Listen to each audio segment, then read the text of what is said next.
we're going to have a go at doing these coiled baskets that are either filled with, here I've just got some piping cord. As videos that I've shown you, it can be done with sort of plastic twisted carrier bags in the middle, or simply around another piece of fabric that's quite substantial. So I'm going to have a go at showing you with this cord. And what we will do is we will create a centre that we use just whip stitches to hold it in place to start with. And then as we come further out, we move into a blanket stitch around the edge. So you can either create sort of a flat circle, little mat, or you can manipulate it where we start to bring up the sides to create sort of a little vessel or bowl. What I have used to wrap around my basket is some torn sort of jean strips that I made from a leg of jeans, or you could use any sort of spare trousers that you might have. The other thing you could use, if you prefer it sort of a little bit neater, is using something like a bias binding, so that when we wrap the cord, we're not showing off that frayed edge. But just to show you, if you do want to have a go at making some of these your own cord, what we do, you may have seen this before on YouTube, but I am just going to cut into the legs of my jeans about, you can vary it however thick you sort of want your cord there. That's about sort of 2 centimeters I've done there, which will work quite well for this basket. And you can see here I'm doing them about 2 centimeters thick. Do go thinner if you want to. And I'm leaving a couple of centimeters before I get to the other side of the jean there. So I will do this, and you can do this all the way up the leg of your jeans or pair of trousers. Cut these strips. So.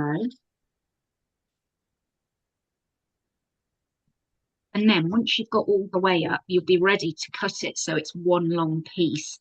So what I will do just to start with here is I can just snip off from here. So we've got almost one little bit of tail. I just cut that off there. And now what I'm going to do is, rather than just cut, so we've got rings here, I'm going to cut on a diagonal each time. So we'll end up with a whole long piece of our own created yarn here. So now I will sort of cut diagonally each time to the cut of this one. This reminds me a little bit of when you create your own bias binding by cutting at an angle. But you can see here, when I cut it, now, so go from here, cut diagonally, and it's just releasing that next bit of trouser, and I'll carry on doing that. So you're just cutting through one thickness at a time, and I'm beginning to get here my sort of yarn there. So the first bit, if you want to, obviously that's the bottom of the jean, I might save that for something else. I'll just sort of cut that off now, and that's sort of the end of my jeans yarn. Wind that up, and then just keep diagonally snipping that off to create this long piece of jean yarn, if you like. So that's what I've been using for this one here. So I'm just going to get started at showing you how to begin your basket.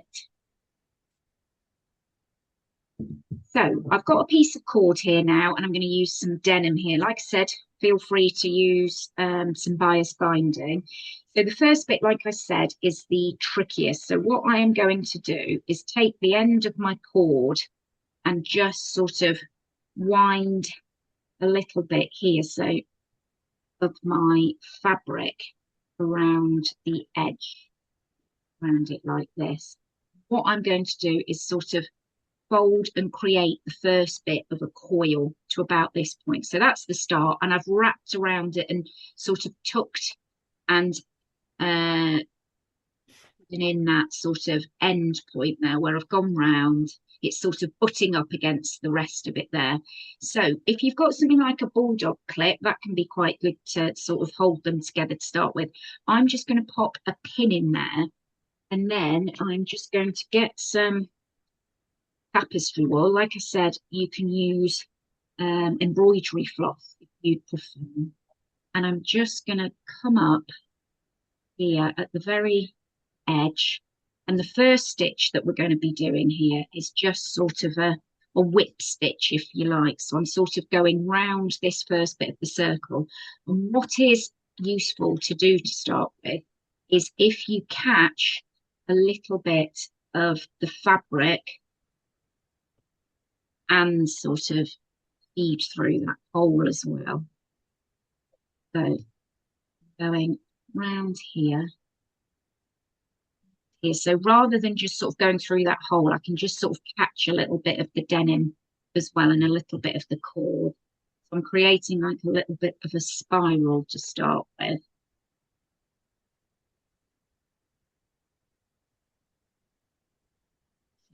Sort of do 1, 2, 3 stitches. And then going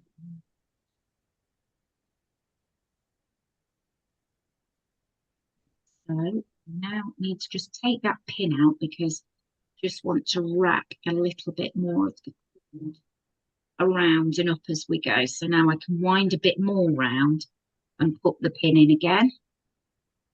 So now what I've got to is actually a bit of the inner coil and the outer coil. So in a moment, we'll be able to go back to, be able to start doing some blankets. So I'll just go over this bit of the coil now and back into that first point. And what I'm just going to do, because I need to add a bit more thread, is I'm just going to tie that off and thread up with another colour, because what I'll start doing now is the blanket stitch on the outside edge. If you feel more comfortable doing this whip stitch here, which will mean that when you do the whip stitch, you'll be coming up, catching a bit of the inner coil and wrapping it around the outer coil. You're welcome to do that. I have seen it done just with a whip stitch. Or what I'll show you is giving it this sort of blanket stitched edge as well. Can just make it a little bit more secure. You can see there, you can see the horizontal line of the blanket stitch too, but I have just seen them done with whip stitches as well. So I'll just change colour, a bit tricky maybe to see there, the green, but I've got sort of my first stitch and then 2, 3, 4, 5, and then this one here is just gone in and sort of caught a bit of the fabric with where I started the basket, if you like, there. So it's all sort of snugly held in the center. Like I said, it does get easier the further you go out. It's just getting that initial tight center for the basket. So I've just changed colour here. You'll be able to see this a little bit more clearly. So I've come up on the edge of the coil inside there. What I'll do to make it easier to start with a blanket stitch is I will just try and pull my thread here. So we're coming out on the outside edge of the fabric. So I'm sort of starting on this edge rather than inside. And then what I'm going to do is, as usual with a blanket stitch, I'm going to come a little bit to the right, come down. I'm going to catch a little bit of the coil below and then wrap my thread behind. That pin in there is just sort of holding my coil temporarily together. So that's our first blanket stitch. I'm now just going to bring the coil a little bit further round. So I'll just move that pin along. And now I'm going to go a stitch across. So again, don't do them too close together. I'm now going to take my needle in to the coil below, just catch the very edge of the fabric, come back and wrap my thread behind, doing a blanket stitch there, like this, and then carry on round into just the coil below. I'll have to move my pin again because to start with, it's a very small circle that we start with. It's sort of, as I said, it will get easier as our circle grows. So I'll just pop that pin in there. So I've done these 2 blanket stitches there. And now I'm going to move along, catch just a little bit here of the coil below, wrap the needle around the back.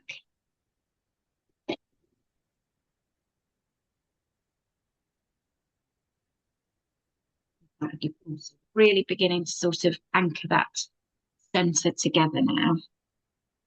Move around again, take the needle into just the very edge of the coil below, wrap our needle, thread around our needle there.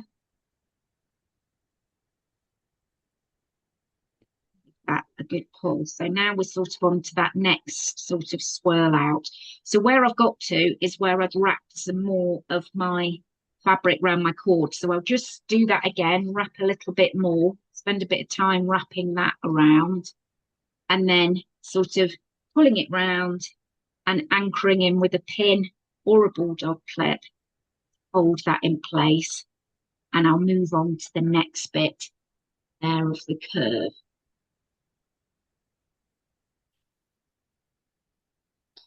So I've just got further and further out with this now. So you saw as I changed colours back here and started with the blanket stitch, and I've repeated that as the circles got larger and larger. And what you'll find is the circumference gets bigger, the easier it gets to do. So it's just remembering the row below, you're just catching a little bit of the fabric, and then we're doing the blanket stitch behind it. So I'm going to continue with that now.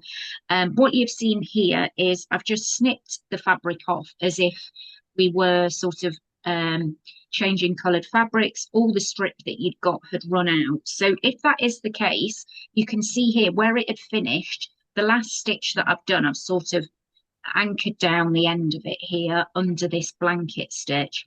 And all I'm simply going to do is wrap around over the top, the edge of the last fabric that I've done, the new piece. So if you do it sort of at an angle, you'll kind of not have any sort of edge appearing too much. So I'm going to just have to go over a little.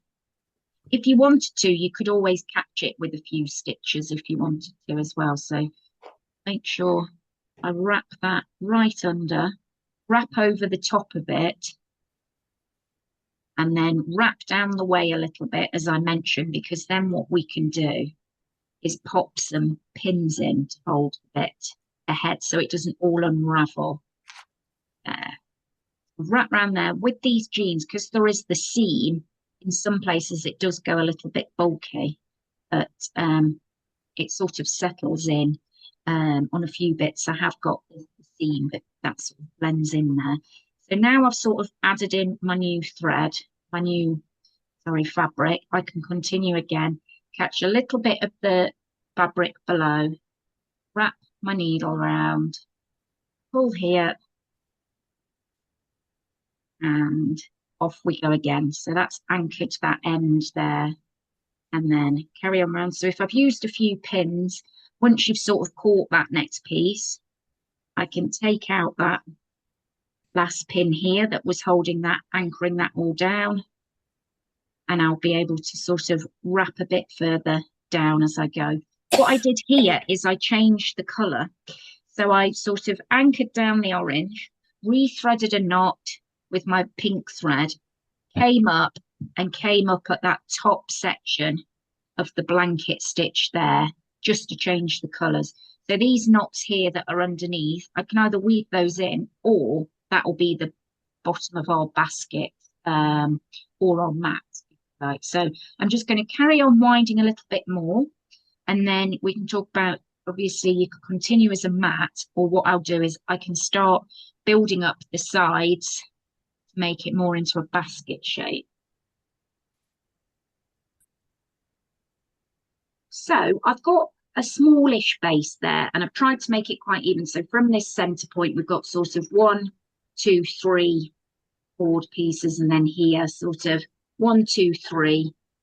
So what I'm going to do is, rather than follow around this outside edge, I'm going to start sort of, as you can see here, curling it up, but now stacking it up on that row below. So again, always with sort of starting sort of a new direction with something, it can feel a bit fiddly. So if I just wrap and bring up a little bit of it here, I know kind of how I'm guiding it now. So when I'm sewing it, I know that I want the edge to come up. So what I normally find easier at this point is you can carry on working from the inside, but it's a bit fiddly. What is easier is to then start working from the outside, which is fine to carry on with the thread you've got if you're okay to now reverse the way that you have done the blanket stitch. So now rather than working left to right, I'm working here in a anti-clockwise direction. If that feels too uncomfortable to sort of get your brain round to do that, what you can always do is, I just tie this off here. If you want to just sort of anchor off your thread there, again, we're now going to be coiling it this way, is actually, we are going to have to go this way unless change the order round that we sort of start wrapping with. So although I followed it here, if that felt too tricky, you could always sort of just have a little tuck in your work and sort of fold it back on itself this way, which would then just have a little nodule in your work, but with the blanket stitch it would hide, and then start working your blanket stitch if you find it easier to work in a clockwise direction. I'll tend to just keep sort of it this way of, I'll just have to work sort of right to left, anti-clockwise, but just see what you find, that you can do. But we're now sort of building on top rather than alongside to build up these sides of the basket. So carrying on round like that. Oops. And the other option is sort of finishing it off where you'd got with it flat. I just pull that out to be flat, anchor that down, and then use a whole new piece of cord, build up round the side. You just would have a little bit more of a join than changing the direction of your blanket stitch, which is what I'm doing here. So I'll go round and then I'll line up another piece on the top to sort of start building up these sides. So just going to show you, you can see here building up the sides. So each time I'm going round here, now that I'm working on the outside, I'm sort of going in and sort of at the same time, I'm going under where the blanket stitch is below. So it sort of pulls that all together. So I have here the edge of the blanket stitch, it's not sagging down. It's either on the line here or it's been pulled up. So here I'm making sure that the coil is sort of stacked on top, so we're getting more straight sides, whereas this one I was leaving it so it's a bit more curved away. But just to show you how to finish off, if you cut your cord to where you want to finish and cut your fabric a little bit longer, what you can do is sort of wrap around as far as you can go. Just trim this off because it's frayed a bit there. So I wrap around, and then what I can do is just fold in that end and sort of wrap that round, tuck that in place, and pop a pin in there so that I can sort of finish off. That bit will get tucked under and sort of blend into the row below there. So we'll sort of finish off down here. So the same with this one. I've cut it where I want it to go with a bit longer. So if I just quickly get that nearly end point here, so just finish up to the end. So I've got nearly to the end here. Like I said, I've got that bit of excess, fold that over. I can even just, maybe not even that long, cut on a slight angle there stop that fraying as much, and can just sort of roll that under there. So now I'd sort of pull that round, and I can just do the last few blanket stitches. So this is going to hold down that raw edge we've got here, the end. I'll catch that with my blanket stitch there. And then the last one, the last few, I can come in to the row below and knotted, pull that in taut. And then if there's any excess here, I can just sort of wind it round or snip it off even, and just do another stitch there. Sort of taper it off there at the point. So I might just do a few little stitches there at the end, just to sort of pull it down. As you can see there, I've sort of pulled it down at an ever so slight angle, and then I can just sort of tie that end off and weave it through and out the bottom. So that's your little coiled basket with your straighter sides there. That one there is just a little bit more open, or rather than changing how we started to stack it on top of each other, you could just create a flat mat